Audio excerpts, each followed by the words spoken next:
Can we go and get the... G'day. Welcome. You want to turn those lights on? Someone just turned our lights off. How are you?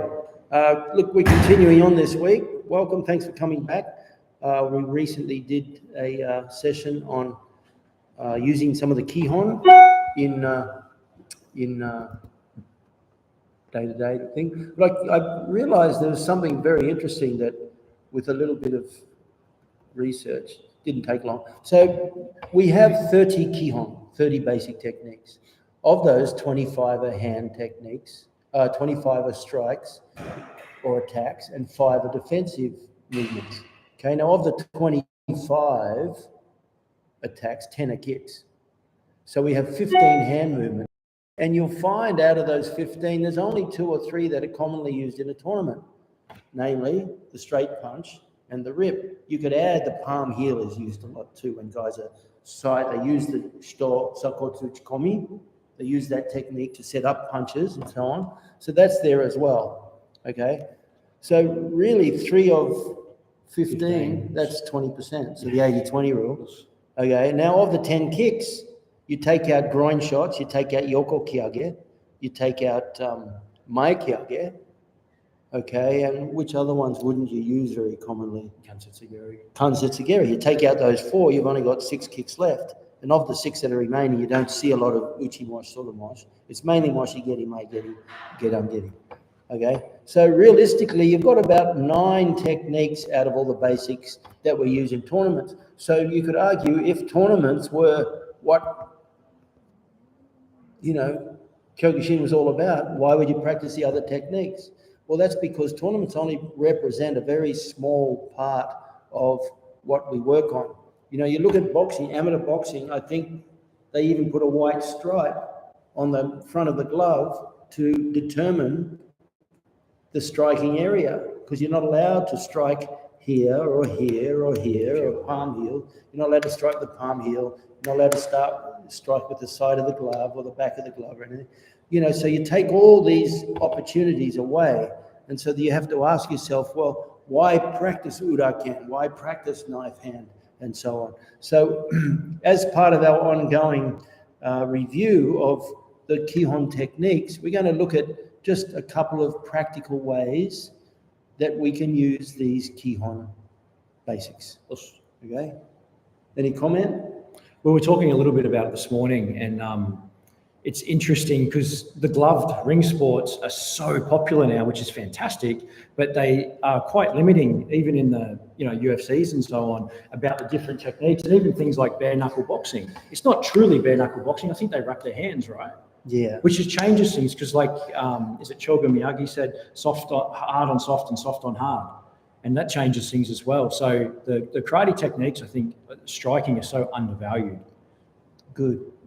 Victor says, we've always defined Kihon as everything you do that's not the real event. Okay, so, and he asks if this is a little confusing. Okay, first of all, that's just my explanation and just my approach to it. But in terms of Kihon, fundamentals, everything you're doing in training that isn't the real event is drilling fundamentals, is drilling combinations, is improving your ability to use your technique under pressure against a non-compliant opponent without having to give it thought. In other words, you're working on taking the techniques that you practice in day-to-day training and making yourself unconsciously competent with those techniques. So when I say that everything you do that isn't the real event is Kihon, what I mean by that is all training is developing Kihon. Kihon isn't just the 30 basic techniques. Kihon means, as you know, fundamentals, basics. And everything you do in training is basically drilling fundamentals. You can even, today we were talking about sprint coaching. Yep. And the number of drills and exercises that sprinters use in a training session. Because what they're doing is the sprint movement, even though it seems super fundamental, the sprint movement is a combination of a bunch of different joint angles and functions and postures and positions, yes, ground contacts. Okay, yeah. And that's the same thing, that when sprinters train, they're not just sprinting, they're actually drilling all these little things so that when they get to the actual event, it all comes together. Well, Sorry, Sean, it's something Ian King says as well, that all training that isn't the actual event or the sport is non-specific. All of it. And it's the same thing as what you say with Kihon.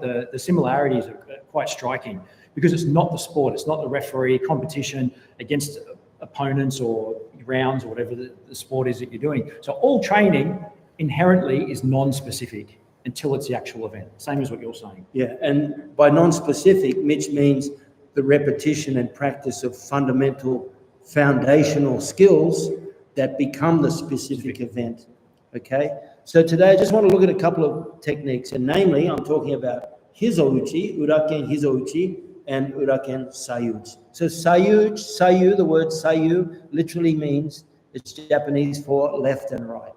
So Uraken Sayu is just like Yokogeri. Yokogeri says it's a kick to the side. Sayu means it's a back fist to the side. So some techniques describe the target, some techniques describe the angle. Ushirogeri, back kick. Maegeri, kick to the front. Yokogeri, kick to the side. Kansetsugeri, kick to the joint. Kingeri, kick to the groin.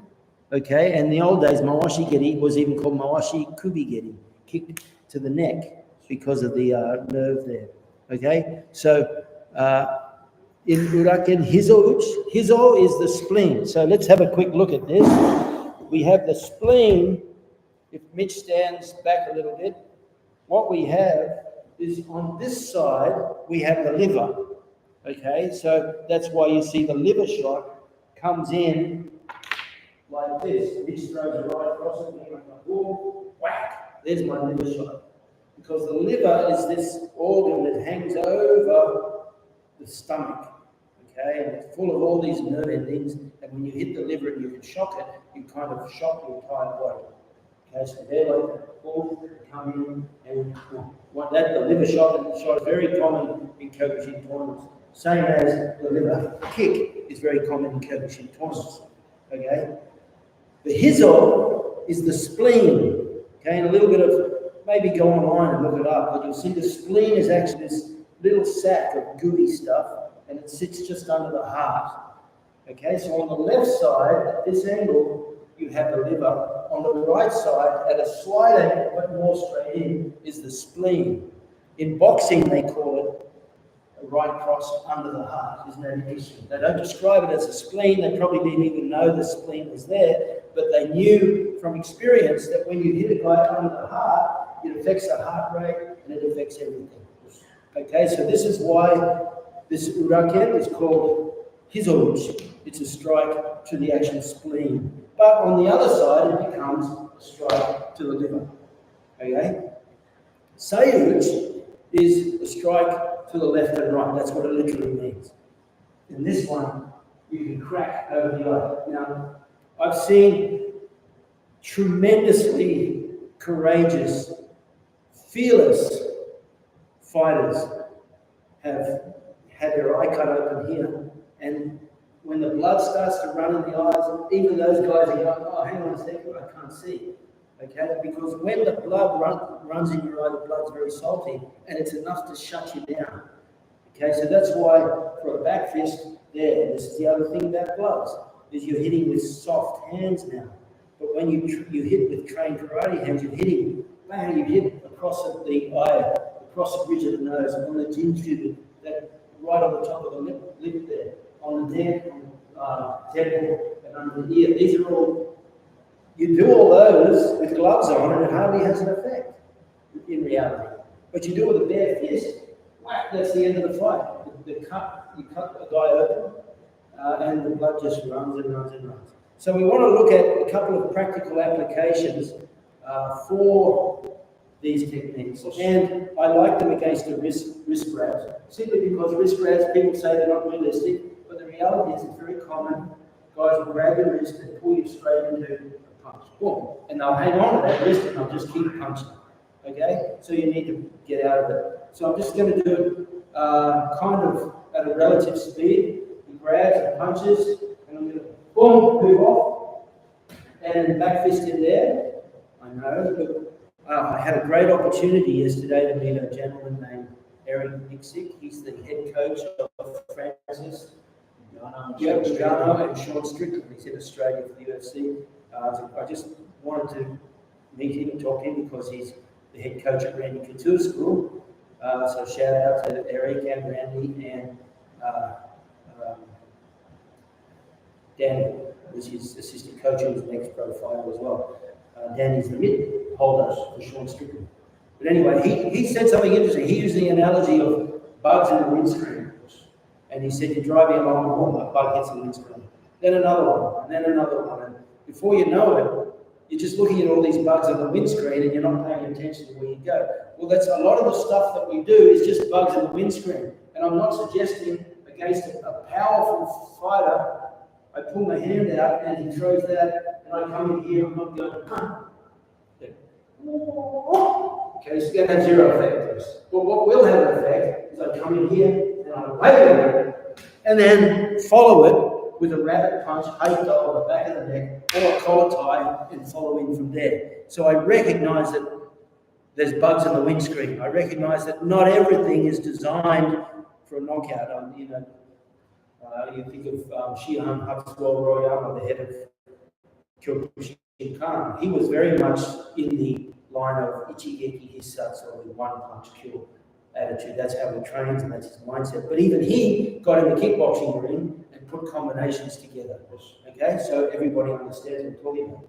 So the same side grip here, and he pulls me into that punch. I slip my head to the side and back fist, and then ridge hand to the back of the neck, or snap down with a collar tie. And there. Another one that I really like, which we might have to move back a little bit for, is we follow that. Watch out, I don't crack us. Turn around. Yeah. So we're here. He pulls me in, throws the punch. I go one, boom, and then you get that nice timing. You get that one wave action. As you come back, 1, 2, right on the thigh there. That little skip step. And if you get the angle right, not only that, 1, 2, it becomes a double. If he doesn't check it becomes a double leg squat, like that. So you knock the front thigh away with your thigh, and you continue through and take the back leg away with the shin. That's a very good technique too. 1, 2, wave. See how I wave away? 1, 2, like that. And that kind of bugs in the windscreen. The back fist becomes bugs in the windscreen. And then the kick just comes straight up. Okay? Now that's it. He grabs on this side. Normally that's what's going to happen. They're going to pull you into a punch, like that. Sometimes they grab the other hand. They're not generally going to do that to pull you into a punch there, because it's just like he pulls me in, punches, I just go like that, and his pull takes me out of the range of the punch. Okay, but what he will do is sometimes he'll do that because he wants to drag me, he wants to get my back, that sort of thing. Okay, so it's very common as well. The downside is, if I break this grip, and how do I break this one? Look, I'm going to circle, come in here, but his arm's still down. So when I do the back fist, I hit his arm, not his liver. Okay, in that circumstance, I go from Hizo to Sayu. Okay, so I'm here, on this side, 1, 2, back fist there, and then right kick. So again, 1, oops, sorry. Yeah, that's good. There. So go slow, 1. The older I get, the more I think I'm faster than I am. But I'm 1. Back fist, look, I'm using my whole body, I'm not standing here. This is nothing more annoying than people doing this in basics. It's what gives karate a bad name.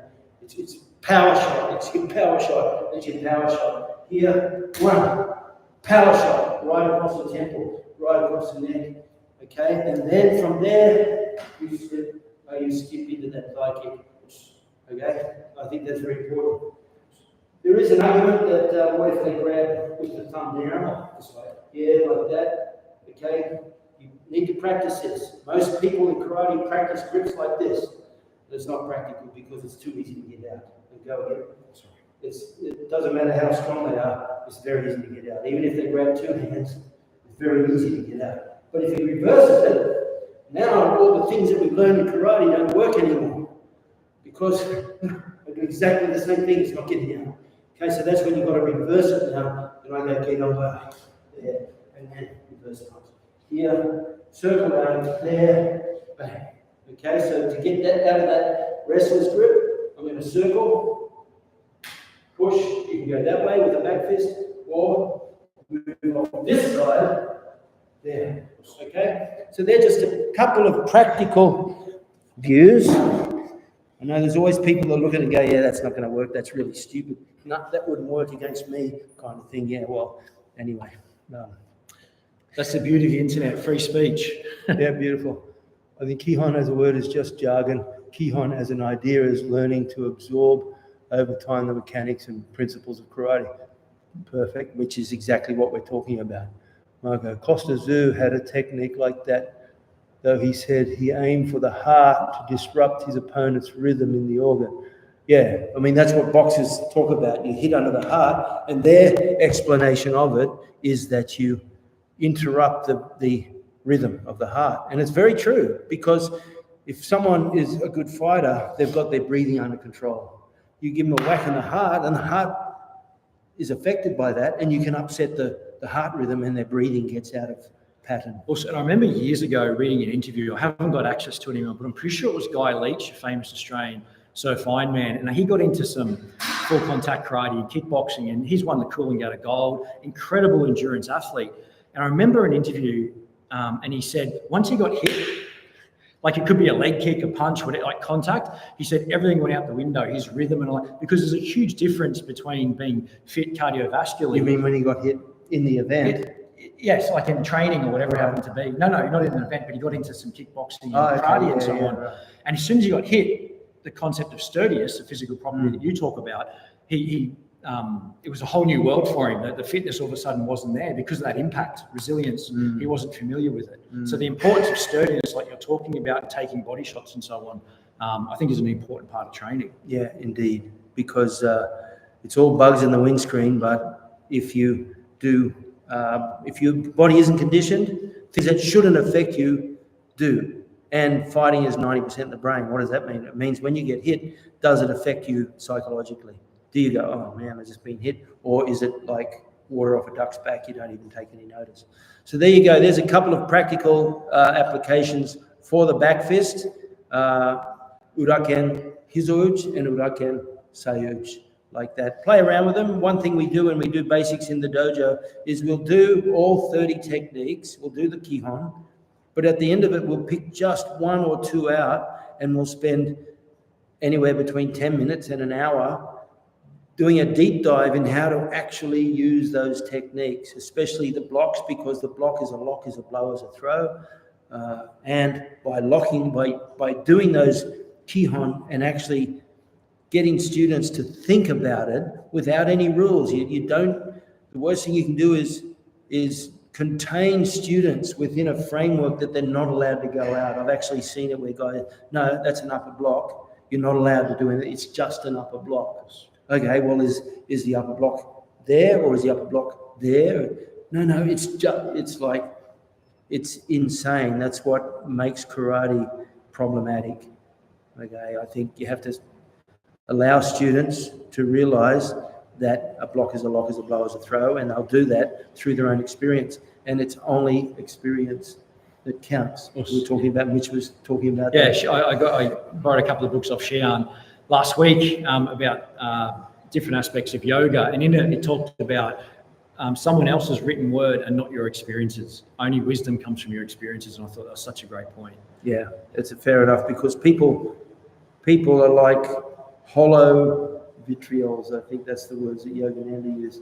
They just parrot back things that they've heard or that they've read, but they've never actually put it under the test of experience. Anyway, that's it. We're going to keep it short as usual. We want to keep this video short this year. Hopefully it'll help. But anyway, take those techniques and please experiment with them in class. And if you don't feel they're going to work, first of all, don't throw the baby out with the bathwater. Just because your technique may be wrong doesn't mean the technique is wrong. Okay, play with it, try and find the flow. And remember, what do you strike with? I always use a trick question in the dojo. We'll be doing a technique, and I'll say, what are you striking with? And the students would go, oh, the Seiken knuckles. And well, the real answer is you're striking with your entire body, of course. You just, the point of contact is the knuckles, but the entire body is what strikes. So you have to manifest that when you practice these Kihon technique. Awesome. Thanks, Mitch. Thank you, Thanks, Sean. everyone. See you next week. Awesome.